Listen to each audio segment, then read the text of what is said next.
This is a fan-generated show. If you would like to support us, please go to jamieglazov.com, and also don't forget to subscribe to our YouTube channel. All your support is greatly appreciated.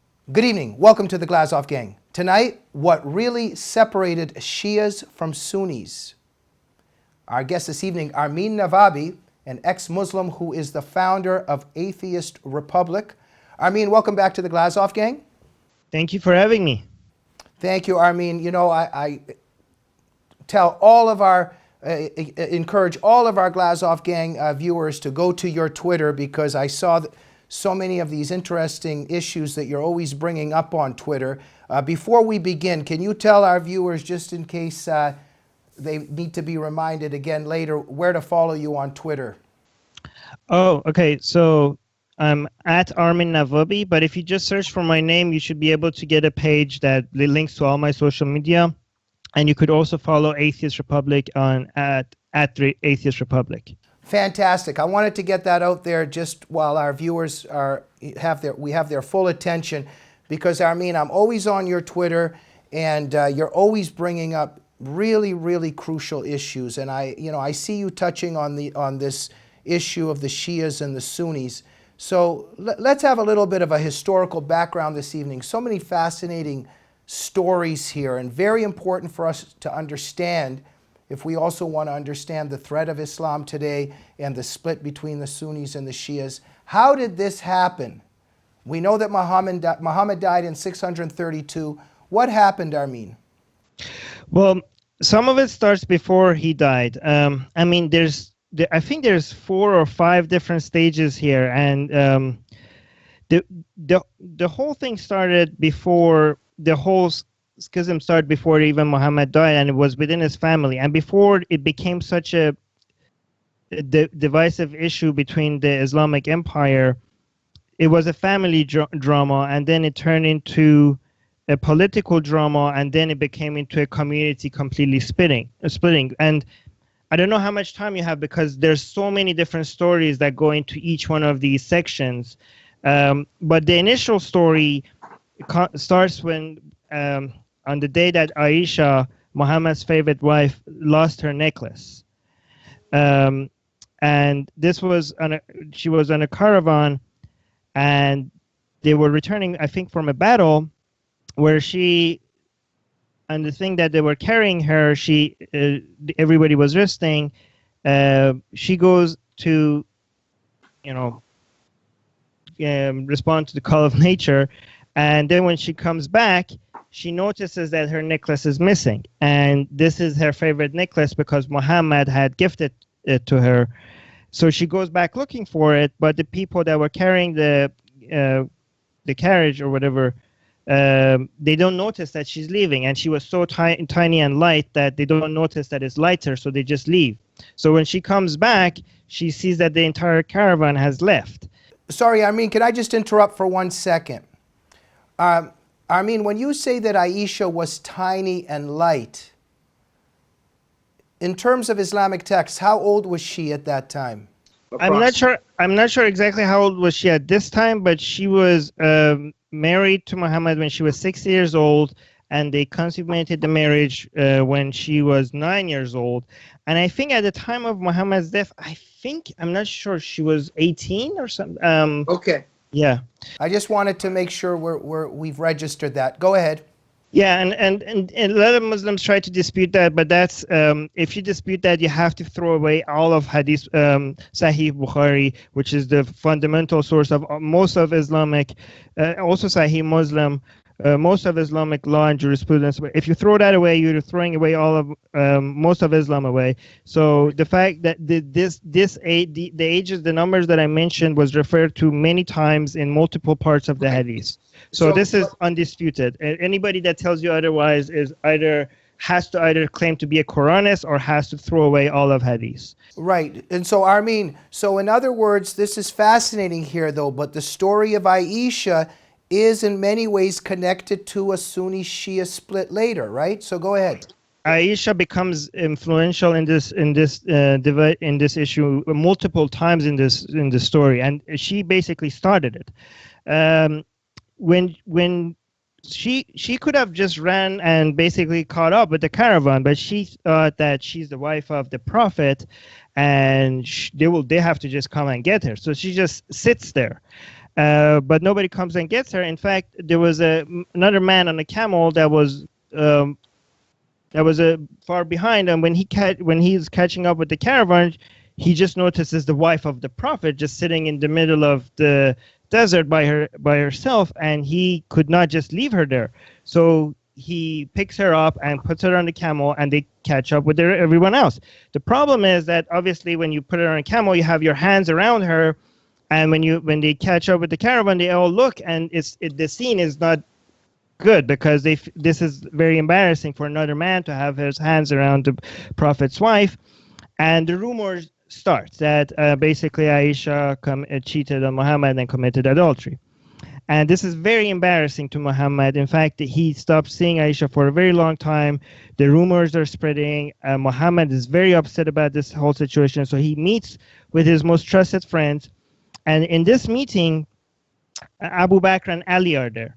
And you have to, Abu Bakr is, these are two of the closest people to Muhammad, and Abu Bakr eventually becomes the first Khalifa, and Ali becomes the fourth Khalifa.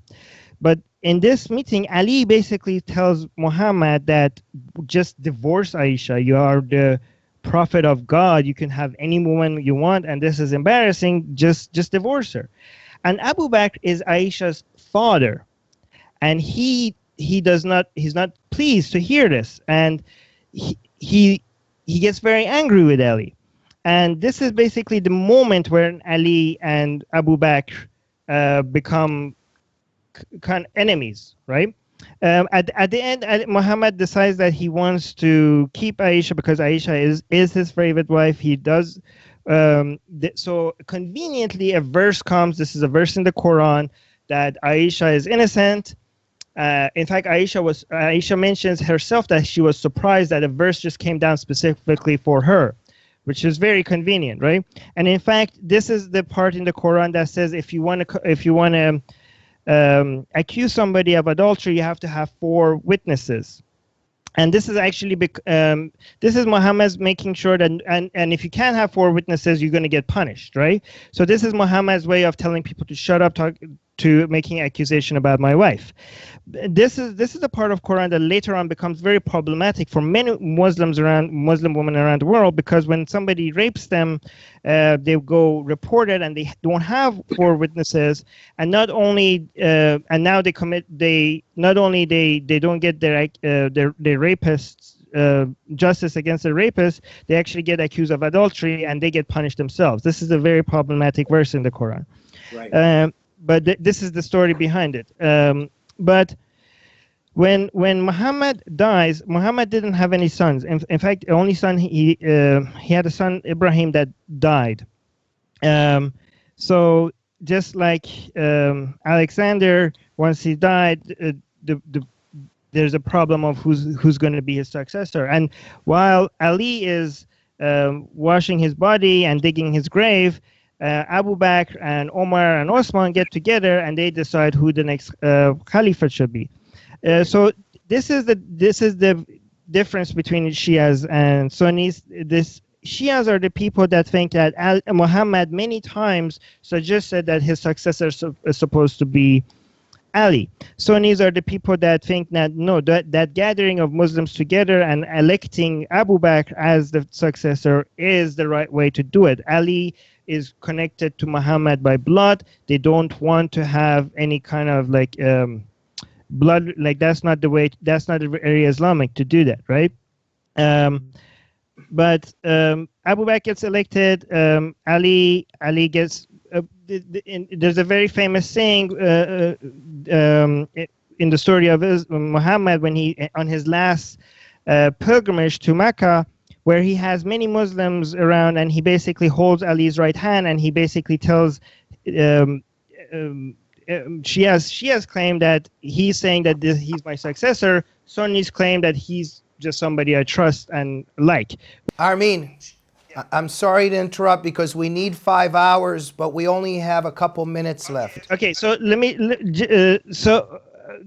long story short, the the followers of Ali are called Shia, and the people that accept Abu Bakr, Umar, and Osman as the first, second, and third Caliph, and Ali as the fourth Caliph are considered the Sunnis, right? Okay, yeah.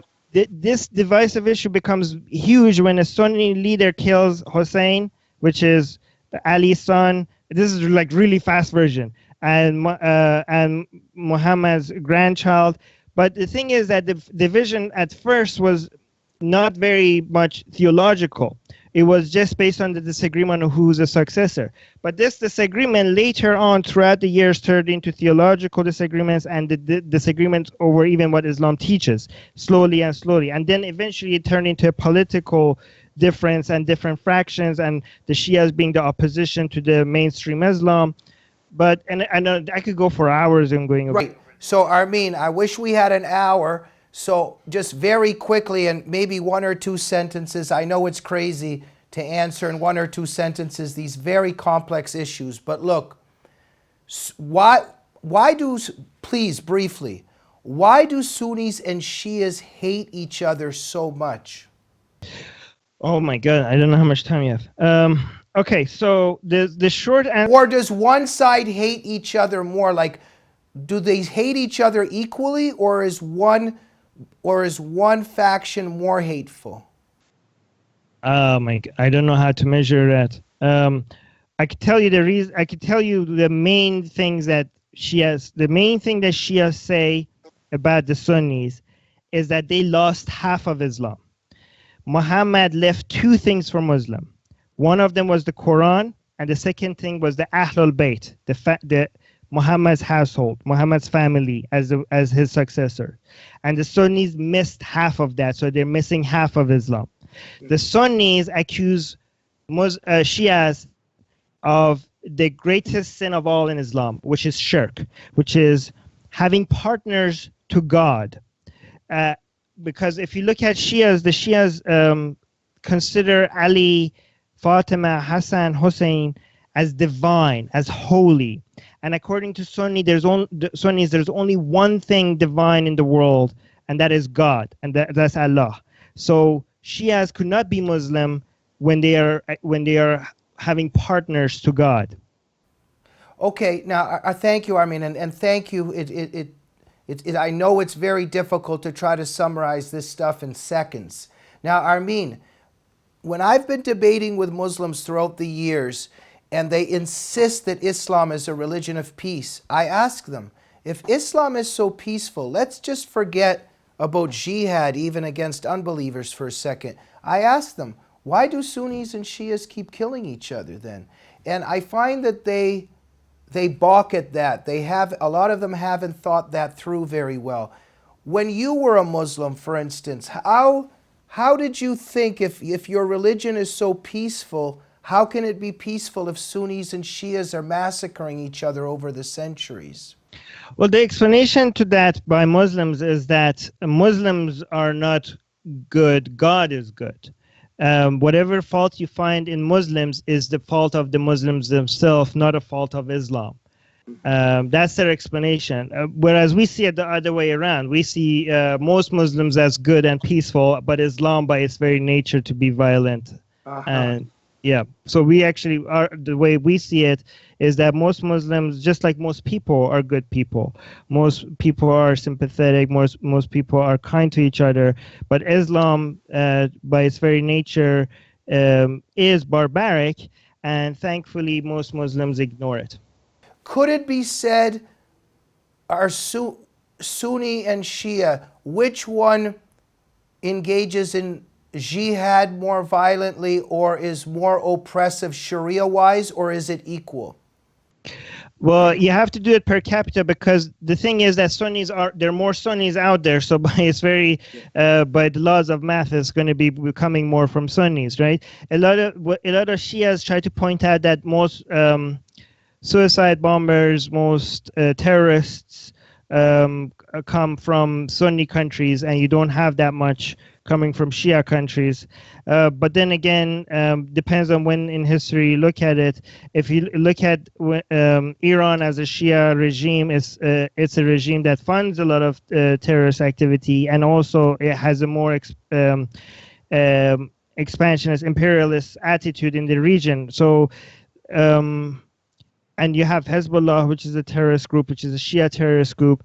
Again, obviously it's going to be more Sunnis, but there are more Sunnis out there as well. So I don't know if that's a fair comparison. Armin, does it carry over extensively into the West and free society? Like, let's say just some Muslims in Chicago walking down the street, if a Sunni finds out that the other one is Shia, could there be a problem?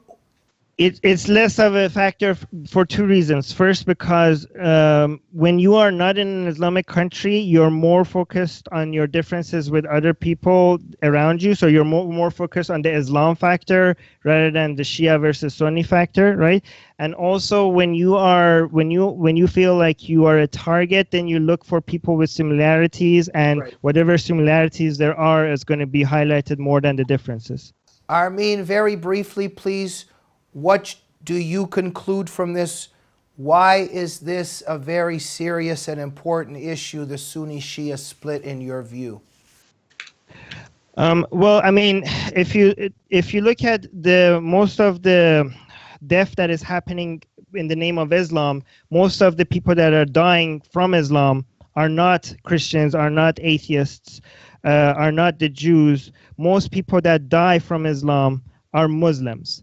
So I consider Muslims to be the number one victims of Islam. In fact, the reason why I'm against Islam is because I care for Muslims. And this Shia and Sunni divide is one of the main excuses for Muslims to kill other Muslims. In fact, even the greatest humanitarian crisis of our time right now in Yemen is being drawn on the lines of Shias versus Sunnis as well. So it's such a divisive issue. And it's one of the many ways religion causes misery and suffering. Armin Navabi, thank you so much for joining us. Before we go, where can people find you that are passionate and inspired by your message? Well, if you just Google Armin Navabi, you should be able to find me. And you could also find Atheist Republic on atheistrepublic.com. Armin Navabi, thank you for joining us. We hope you'll come back soon. Thank you. Always a pleasure. We always appreciate you educating us and our audience. Thank you. And thank you for watching the Glazov Gang this evening. Please remember, we are a fan-generated program. We're only here because of you. If you like what we do, please continue to go to jamieglazov.com to support the show. And please make sure you're subscribed to the YouTube channel of this Glazov Gang channel. Good night.